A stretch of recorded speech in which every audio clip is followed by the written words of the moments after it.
Star Bharat पर telecast होने वाला आप सभी का फेवरेट शो राधा कृष्ण की कहानी के आज रात के एपिसोड में दिखाया जाएगा कि हनुमान जी यहाँ पर श्री कृष्ण को देखते हैं और उनका जो दृश्य होता है उसे देख कर के वो उनके आगे नतमस्तक हो जाते हैं और कहते हैं कि मैं बहुत खुश हूँ प्रभु, आपको अगर दर्शन देने ही थे यहाँ पर तो मुझे किष्किंधा क्यों बुलाया। यहाँ पर श्री कृष्ण कहते हैं कि वहाँ से जुड़ी हुई हमारी बहुत सारी यादें हैं, इसीलिए तुम्हारा वहाँ पर आना एक बार उन्हें पुनः एहसास करना ज़रूरी था।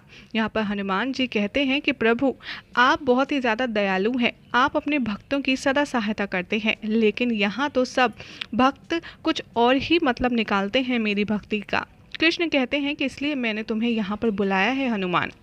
हनुमान जी यहाँ हाथ जोड़े बैठे रहते हैं और कहते हैं कि प्रभु, इस समय मुझे मेरी भक्ति पर प्रश्न चिन्ह लग रहे हैं जो कि बिल्कुल भी समझ नहीं आ रहे हैं, कृपया आकर के आप हमें दर्शन दें। कृष्ण कहते हैं कि मैं अवश्य ऐसा करूंगा, लेकिन उससे पहले जो तुम्हारे ऊपर जो भी कुछ प्रश्न चिन्ह लग रहे हैं वो मैं खत्म करूंगा। हनुमान जी कहते हैं कि नहीं प्रभु, अगर आप ऐसा करेंगे तो मैं नहीं चाहता कि देवी राधा पर कोई भी सवाल उठे या फिर उन पर कोई भी परेशानी ऐसी आए जिसकी वजह से वो उदास हो जाएं। यहाँ पर राधा आती हैं हनुमान जी के पास और कहती हैं कि क्या हुआ, आप अपने प्रभु से मिलने गए थे, मिल आए। हनुमान जी कहते हैं कि हाँ, मैंने अपने प्रभु से बात कर ली है और वो आप लोगों को दर्शन अवश्य देंगे।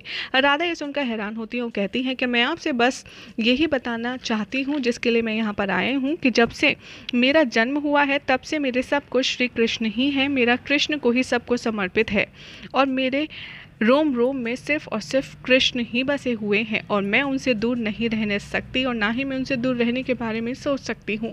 हनुमान जी कहते हैं कि जैसे आप कह रही हैं उसे भक्ति नहीं, इसे प्रेम कहते हैं। हनुमान जी कहते हैं कि आपने कहा ना कि जब से आपने नेत्र खोले हैं तब से आपने सिवाय उनके कुछ और नहीं चाहा, ना ही और देखा, लेकिन मैं श्री राम से जब से मिला हूँ मुझे तो ऐसा लगता है कि जैसे मेरा अभी अभी जीवन शुरू हुआ है। मैं भले ही प्रभु राम के साथ नहीं रह पाता, लेकिन उनके साथ बिताए एक क्षण, उनकी देखी हुई एक छवि भी मेरे हृदय में सदा सदा के लिए बसी रहती है, जिसके सहारे मैं अब तक जी रहा हूँ।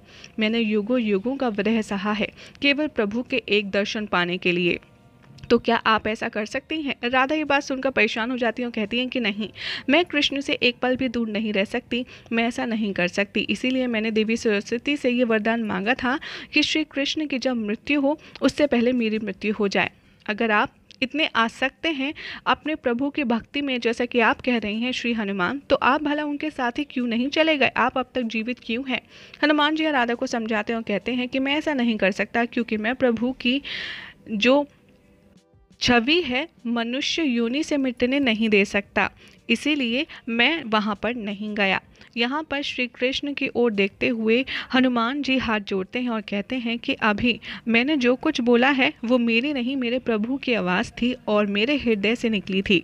सब ये सुनकर बहुत शॉक्ड हो जाते हैं। हनुमान जी कहते हैं कि मेरे प्रभु बहुत दयालु हैं, इसलिए वो आप सबको दर्शन ज़रूर देंगे। जैसे ही सब हनुमान को देखते हैं उनके पीछे से एक बहुत ही तेज़ प्रकाश निकलता है और पीछे से श्री राम निकल कर आते हैं और सब उनको देख करके देखते रह जाते हैं और मंत्रमुग्ध हो जाते हैं। जैसे ही श्री राम देखते हैं सबकी ओर, यहाँ पर पूरे द्वारकावासी अपने घुटनों पर बैठकर उन्हें प्रणाम करते हैं और राम राम की जय जयकार पूरे द्वारकावासी करने लगते हैं और सभी लोग उन्हें देखकर बहुत खुश होते हैं।